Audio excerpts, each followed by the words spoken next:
Selamat datang kembali di mata kuliah Manajemen Pengadaan dan Investasi TI. Kali ini kita masih ada di bab mengenai Data Asset Identification bagian kedua. Bagi yang belum melihat video sebelumnya, silahkan dicek di playlist. Jadi di bagian sebelumnya saya menjelaskan bahwa data sebagai aset termasuk sumber daya manusia itu sulit ya diidentifikasi dan memang butuh expert judgment ya. Kalau perlu ya orang ketiga atau dari luar perusahaan untuk menilai bahwa ini aset. Kemudian berapa nilainya? Ya. Saya jelaskan sebelumnya bahwa ada weighted atau pembobotan ya untuk hal-hal tersebut.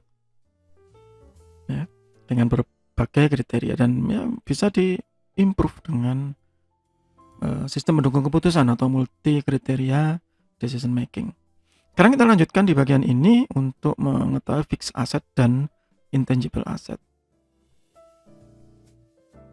Ya, secara umum fixed asset ini kalau Anda yang dari akuntansi akan mendapatkan lebih detail ya untuk hal-hal seperti itu manajemennya. Itu yang ya pokoknya yang long term dan permanen. Jadi misalnya ya gedung, mesin dan lain-lainnya. Ya. Tanah, bangunan, nah begitu. Itu yang paling sederhana sih. Saya tidak membicarakan itu dari sisi accounting ya. Hanya pengantar saja. Kemudian ya biasanya secara fisik ada ya exist physically sehingga ya bisa dikategorikan sebagai tangible asset. Kemudian biasanya dimiliki begitu dan ini biasanya juga bukan termasuk yang sewa. Dan biasanya juga digunakan untuk operasional ya, gedung, tanah begitu ya, yang untuk operasional sehari-hari. Dan tidak untuk dijual. Jadi misalnya mobil dealer gitu ya, dealer mobil atau showroom. Situ ada mobilnya fix asset itu bukan Pak, itu memang jualan mobil. Nah, begitu itu lain ya. Atau real estate itu. Tanahnya itu termasuk fix asset bukan, itu untuk dijual begitu. Nah, itu beda ya. Kemudian mengklasifikasikan biaya tadi untuk aset. Apakah itu termasuk fix asset atau termasuk investasi? Begitu. Nanti kita akan membahas investasi ini di bab yang berbeda ya. Yang pertama, apakah itu dibeli? Itu untuk jangka panjang. Kalau iya, nah berarti masuk ke step 2. Kalau dibeli tapi bukan untuk jangka panjang, ya berarti bukan aset, itu pengeluaran gitu ya, makan gitu ya. Kemudian bahan baku ya, itu biaya berarti. Tapi kalau memang untuk jangka panjang, nah kita lari ke step 2. Is the asset used in normal operation? Ya, kalau dipakai untuk sehari-hari berarti dia fixed asset. Kalau tidak dipakai sehari-hari ya berarti dia investasi begitu. Ya.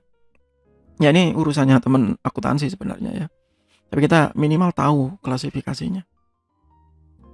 Ya, jadi itu langkah-langkahnya tadi bahwa kalau memang itu jangka panjang baru kita bisa menyatakan itu aset. Aset yang mana? Nah, itu ditanya lagi yang kedua. Kemudian cost of acquiring fixed asset. Nah, biasanya itu ya building. Itu macam-macam sih. Mulai dari pembangunannya ya, arsitek fee, engineer fee, insurance cost begitu ya. Kemudian ya lingkungan sekitar gitu ya. Kalau manufaktur biasanya walkways to and around the building, bangun jalannya juga gitu. Kemudian kalau mesin misalnya termasuk dalamnya ada pengiriman mesin, instalasi, perbaikan segala macam. Oke. Ini teman-teman yang di manajemen dan akuntansi.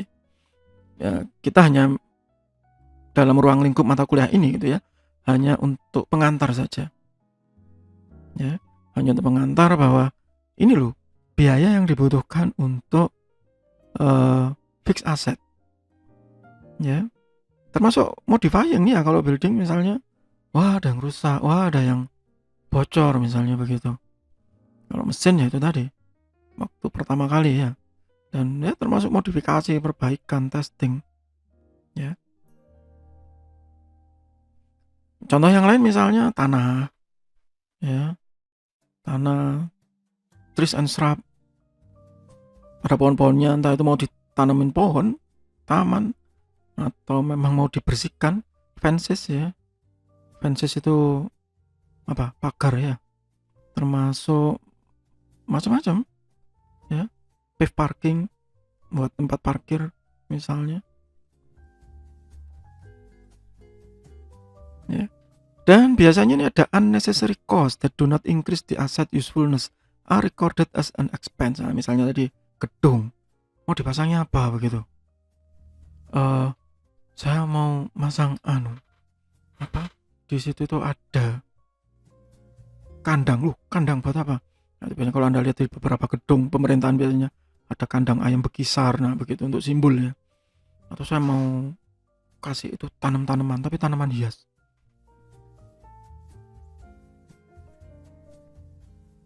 Itu berguna nggak sih? Ya enggak Pak, biar bagus aja.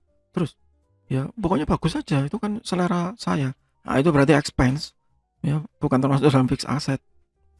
Tapi bisa juga misalnya vandalism, ada yang rusak. Nah, biasanya tuh kalau di gedung-gedungnya ada yang dipager, ada yang kena graffiti gitu ya. Mistakes in installation, nah kalau misalnya mesin rusak di awal, wah salah masang, dibenerin lagi. Ya, pencurian ini yang memang tidak bisa di cover ya. Damage during unpacking and installing, nah, kalau mesin itu biasanya pas bongkar, wah rusak gitu. Fines for not obtaining proper permit.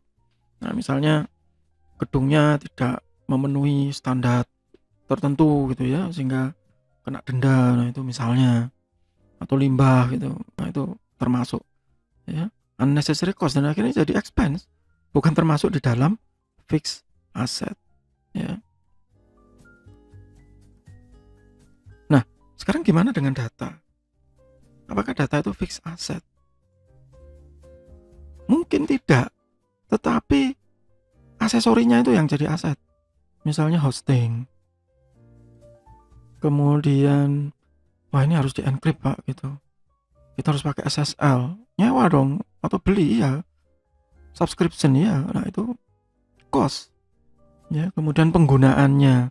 Kita ini butuh data dari luar karena ini begini. Nah itu termasuk standard and policy. Misalnya kalau di kesehatan itu ada standarnya khusus, ada policy-nya khusus ya. Di perbankan juga ada standarnya khusus yang harus dipenuhi. Itu cost ya. Kalau data tadi dianggap sebagai fixed asset. Ya. Kemudian gimana caranya memanage data tadi sebagai aset? Ya, maka itu disebut digital asset management. Hal ini masih jarang ya diadopsi oleh banyak perusahaan. Kenapa kok jarang gitu ya? Biasanya sih nggak sadar atau kurang aware ya bahwa data itu penting, itu yang saya sebut di awal. The process of effectively managing digital asset, creating a single source of truth and enabling global access to all the asset. Jadi yang paling penting adalah single source of truth. Jadi data itu dipercaya. Contoh yang paling sederhana ya, pada perbankan atau bursa efek. Perbankan misalnya ATM bersama. Anda misalnya punya rekening di Bank X ya, terdaftar di ATM bersama. Kemudian Anda ke ATM-nya Bank X tadi, saldo Anda misalnya 10 juta. Anda pindah ke ATM bersama yang di dalamnya juga bisa menangani Bank X. Begitu Anda masukkan kartu ATM, ya tetap 10 juta, single source of truth. Ya, bursa efek ya sama. Anda memantau harga saham di sekuritas A, itu hasilnya harus sama dengan di sekuritas B. Tidak ada yang berbeda. Sehingga global access. Begitu. Itu data publik, tapi harus dilindungi karena critical sifatnya. Centralize all of their digital asset. Ya, meskipun ini di beberapa kasus tidak boleh. Ya, jadi memang harus di farming atau dipecah-pecah ya. Di mirror segala macam, itu teknik yang berbeda dan ruang lingkupnya lain ya, tidak di sini. Tapi yang paling penting bahwa kita tahu tempatnya. Enable the secure sharing and distribution of the asset with stakeholder. Kalau memang memang data tadi memang harus di-sharing dengan stakeholder, pemegang kepentingan, ya seperti bank tadi. Siapa stakeholdernya ya? Nasabah. Itu yang pertama, harus sharing data kan. Dengan jaringan ATM bersama tadi, harus sharing data juga. Ya. Maka harus secure, harus aman bahwa pada saat sharing data tadi tidak ada yang mampu memanipulasi karena single source of truth. Dimanipulasi di sini yang lain akan ikut berubah. Tidak bisa saling bertentangan dan tidak bisa diganggu gugat begitu. Itu konsep dari digital asset management yang baik. Nah, ini yang sedang marak ya. Pada saat video ini dibuat masih belum terlindungi ya. Karena rancangan undang-undangnya juga ternyata belum selesai dibahas oleh pihak wakil rakyat. Ya, perlindungan data pribadi. Jadi misalnya seperti Anda kalau punya handphone basis Android, ya mau nggak mau kan semua tarik ke Google Foto, sengaja atau tidak. Ya, dan metadatanya juga, dan dilacak juga. iPhone pun sama ya, ke cloud. Ya tapi mau nggak mau itu dilindungi nggak gitu. Atau perbankan tadi ya sama. Ya. Can then be used like a search engine to find the exact asset you are looking for. Nah, sekarang masalahnya begini. Kalau Anda pakai Google yang paling sederhana, apakah Anda bisa mencari nomor rekening bank seseorang? Sulit kan? Dan mungkin nggak bisa. Ya, kalau sampai itu bocor, wah bahaya bank itu. Berarti dia full ya, penuh keraguan-keraguan. Ini kok bisa bocor nomor rekening saya dan saldo saya. Nah begitu. Ya jadi nggak boleh bocor ya. Enables user to then distribute or share the individual asset or collection with people inside and outside the organization. Nah, policy-nya gimana? Kebijakannya gimana? Ini bisa di-share nggak? Di-share dengan siapa? Kalau pakai contoh saya sebelumnya, misalnya di kampus ya, perguruan tinggi, nilai mahasiswa bisa di-share, iya, insight, iya. Semua yang ada di administrasi akademik, dosen wali, dosen yang mengajar tahu. Inside organization ya, outside organization bisa dengan dikti, karena setiap semester harus melapor melalui aplikasi namanya Asbet ya. Evaluasi pelaporan. Berarti bisa di-share? Iya bisa, tapi kalau tunggaan mahasiswa itu nggak bisa. Itu hanya bisa di-share di Insight dan Limited. Yang bisa nge-share, yang bisa tahu hanya administrasi akademik. Mungkin akan memblokir nilai atau memblokir ijazah atau apa, nggak tahu.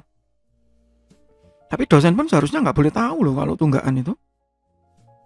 Ya, mungkin baru tahu kalau perwalian gitu, KRS. Loh kok nggak bisa di-approve gitu. Oh ternyata nunggak. Ya, sudah cuma gitu aja, tapi nggak tahu berapa tunggaannya. Ya, nah, kebijakan-kebijakan seperti ini yang harus dijaga. Ya, itu digital asset management. Sehingga ensure that all of an organization data content get treated as corporate asset with tangible value. Sehingga semua tahu apa? Oh, data ini boleh di-share tapi harus di-protect. Data ini tidak boleh di-share dan harus di-protect juga. Maka itu akan menjadi value. Nah, itu yang balik lagi ke video sebelumnya, bahwa kita melakukan pembobotan. Nah, pembobotan ini harus didahului dengan observasi, didahului dengan interview. Kalau perlu nanti didahului dengan framework tertentu ya. Ada file IT, ada ITIM. Nanti akan kita bahas lagi di bab yang berbeda. Conserve, curate, and exploit valuable enterprise data asset or enterprise data along with their associate service. Sehingga dikurasi, dikumpulkan dan dinilai dan diassess. Ya, kalau bahasa Indonesia bakunya ditakar. Saya lebih menyukai istilah menilai ya. Begitu. Sehingga nanti akhirnya ada namanya data asset framework. Nanti akan kita bahas lagi nih lebih lanjut di bab yang berbeda ya. Jadi ada research data asset. managing the research data asset itu tadi. Harus ada yang mengakses, harus ada yang menilai ini data ini nilainya sekian. Ya. Harus, Pak. Ya, harus. Sehingga nanti ada awareness bahwa data ini harus diprotek, tidak boleh sembarangan dibuka. Tidak boleh sembarangan diminta oleh customer atau pihak luar. Begitu.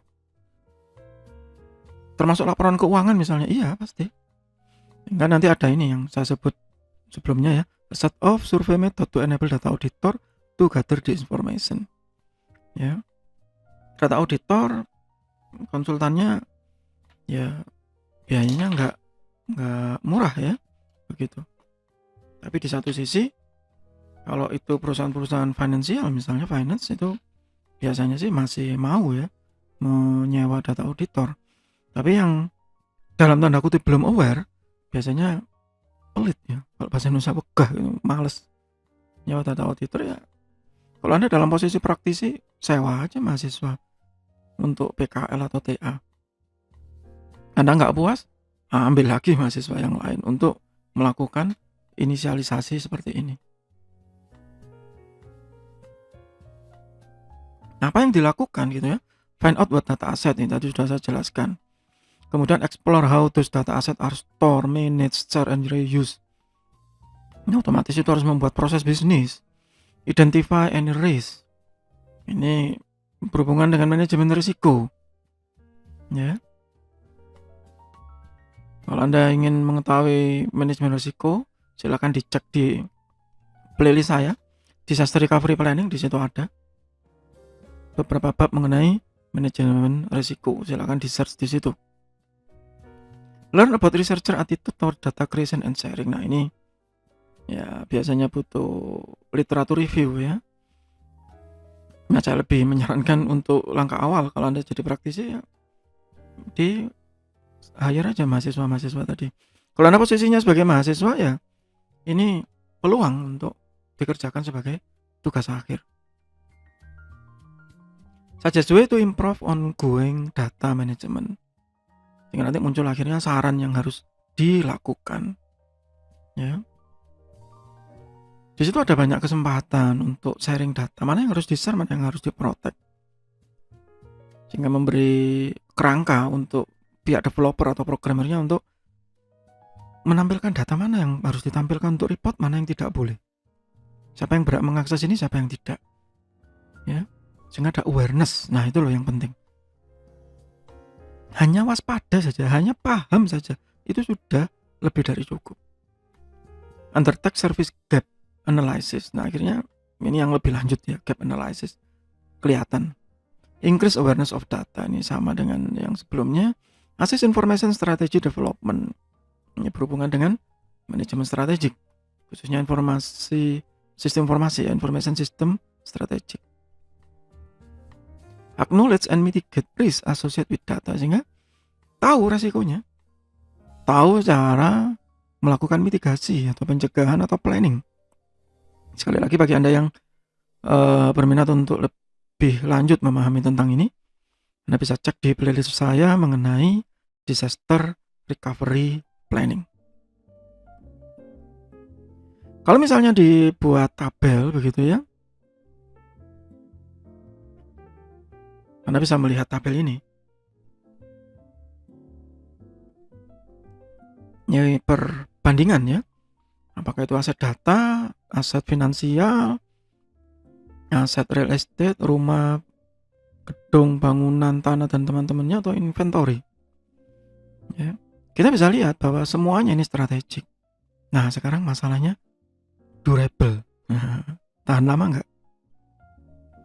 Kalau finansial ya enggak, karena kan expense nanti jadinya, jadi pengeluaran. Tetapi data ini kan tidak ada pajaknya. Dan ya tahan lama, ya setahan-tahannya gitu selama nggak dihapus kan. Non-degrading, ya rusak. Seharusnya sih ya nggak rusak kalau backupnya bagus. Tapi kalau itu gedung, ya, barang, ya bisa rusak. Makanya ada penyusutan. Ya, tapi data ini sangat sulit dikalahkan ya. Dan Anda bisa lihat di situ, ini sulit dikalahkan. Itu kenapa data aset ini harus dijaga dengan baik. Nah, sebelum dijaga, maka harus diidentifikasi. Itu langkah pertamanya. Setelah diidentifikasi, dibobotkan menurut klasifikasi dan kriterianya. Kalau perlu menggunakan metode, setelah itu kita valuasi.